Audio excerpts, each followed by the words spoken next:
Hello and welcome back to RailRoads Online. Today we are just going to be making a quick run, filling up some stock, doing what we can on a short time frame. So here we go, jumping in, wasting no time, and heading on down the track. Oh, that's the wrong direction. Whew. Brake was already off on this thing. Alright, so we are building up a little bit of fire, temperature, some pressure, getting everything ready to go on down the rail. We're on borrowed pressure right now, but that'll be building as we go. So today we are not gonna make it pretty or cute, not gonna be able to turn this around because we just have the oil cars pulled forward and in the way. So hopefully we can make this work anyway. Without it, we have the Heisler down in front of the ironworks, pretty close to the track. Not exactly sure if we're going to sneak by there or not. We snuck by it on the other side going to the freight yard, but I am not sure how it's going to work on this side because we just pulled it forward to give it room for the other side. So, well, we have run the Class 70 back up here. We are just going to dip the Cook Mogul down the hill and do it like one of our work runs when we're just filling things up. I do tend to just run it forward and backwards like we're going to do today because, quite frankly, it's just faster. And when you have that many loads to run, sometimes saving a minute or two turning things around or flipping switches is worth it when you're running multiple. So today is the speed cargo run. This is how I do it. Doesn't mean it's the correct way to do it, but this is how I do it. I don't know how much in the real world, I think on a 3-foot gauge, I don't think it probably was all that weird to see a train pushing freight in reverse and pulling it forward. There probably were a lot of just one lane, go forward, go backwards tracks. So I don't know that this is unprecedented in the world of 3-foot trains either. I don't know how many big freight trains today you're going to see running in reverse. But I'm pretty sure with the 3-foot gauge, just get it done kind of track back in the day, there probably were more than one example of trains that were set up simply to run forward and backwards. Pushing the cars in reverse doesn't really seem to make much of a difference as long as you got decent track. Obviously, your weight distribution type stuff is different and not the greatest. Plus, you can obviously derail a lot of cars shoving them into a bad situation if you don't have something set right. So you got to be a little more careful with that so you don't have catastrophic derailments.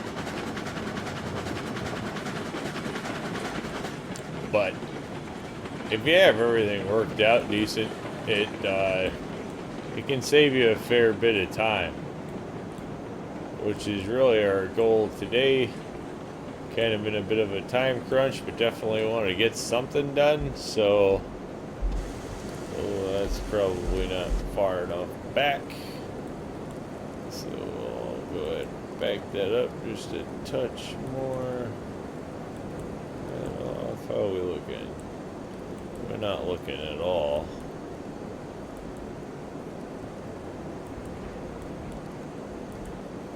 Alright, there we go. Hopefully that's good. Bing, bing, bing. Let's go.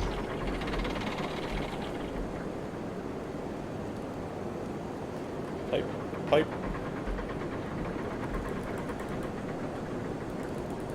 Can't really hurry these cranes along, so it doesn't really matter. I mean, there's only so fast they will go.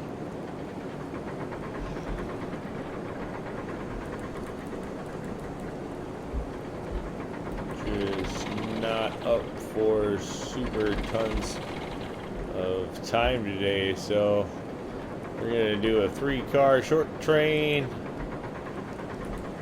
Helps us out with the pipe up there. It's gonna be nice to actually get some pipe built up there so that we can just keep going with oil.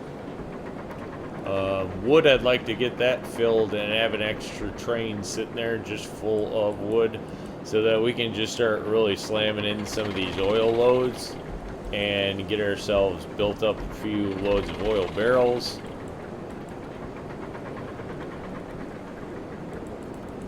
So that we are backstocking the oil barrels again. That's where the big money's at. That's where we need to be. Finally over 10K in loot. But we also know that those tech tree locomotives that look to come in the future are tens of thousands of dollars, not thousands of dollars. So that being the case, we are nowhere near in line money-wise for any of those. I think we could probably buy maybe one of the cheapest ones that I've seen on any of the tech tree information. Of course, that being said, I'm pretty sure at the rate we're going, we have a pretty long while until that tech tree comes out. I could be wrong, but it looks like it's going to be a bit of a wait yet before we're going to see any kind of actually locomotive updates. I mean, the spline update, we're now, you know, I don't know, we're pretty far overdue for what we were given for a time frame on the spline update, so hopefully that comes along soon and we actually get back in the progression of the game. Definitely looking forward to that. Early access, so you know, things change. We do accept that, we know that. It's all part of early access. And to be expected.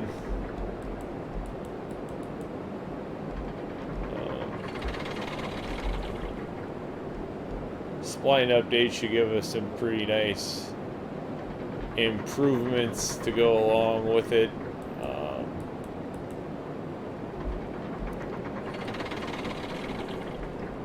Train speed will be nice to increase for sure. And any kind of ease of track laying, I guess, is probably better for most people. Though I have to be honest, I kind of like the way that the track laid in the original play-in, so, you know, who knows? I mean, yes, they could make it easier, but I like the challenge in the track laying, so, I think trying to work your track through everything was the thing, but from my understanding is they want it to be more multiplayer friendly, so they needed to improve the interaction between the cars and the track splines. So that's a lot of the reason for the update, is my understanding. Not that that's my department, obviously. I'm just a player and a fan. So hopefully we get all that worked out and we can get on to some new locomotives and some new cars or some new industry, something.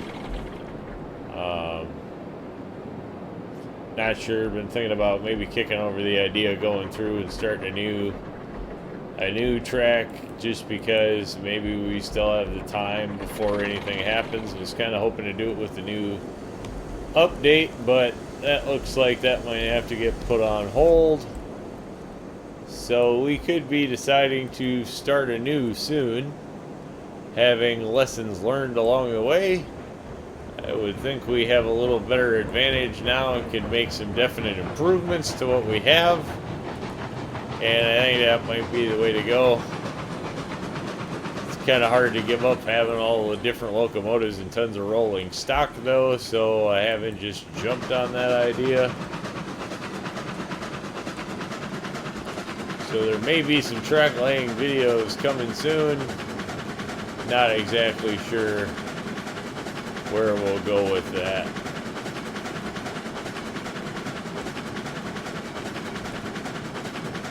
Everything on this track or rail system, service, routes, whatever you want to call it, seems to be working pretty well. So I don't know that there's a lot we would just straight change or improve, kind of keeping this as our master plan of, you know, what worked when we first started the game. I think we'll always keep this one.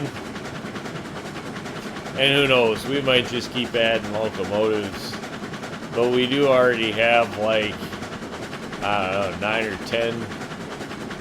What do we got? 10 different locomotives and the hand car in this one, so not exactly sure how many we want to just keep throwing around of the same locomotives, I guess, is part of the problem there.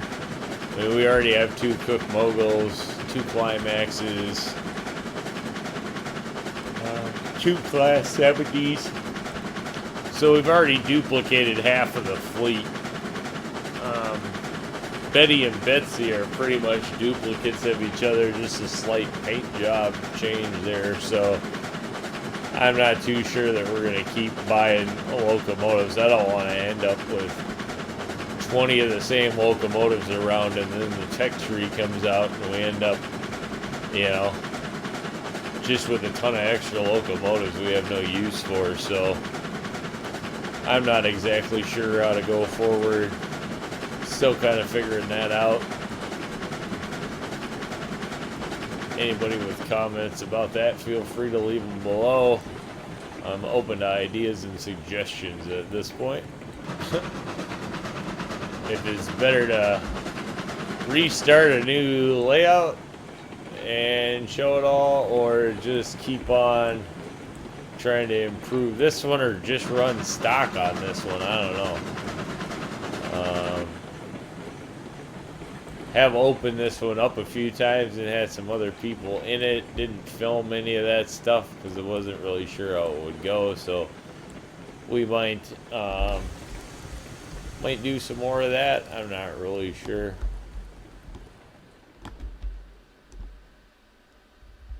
But for now, we are stocking steel.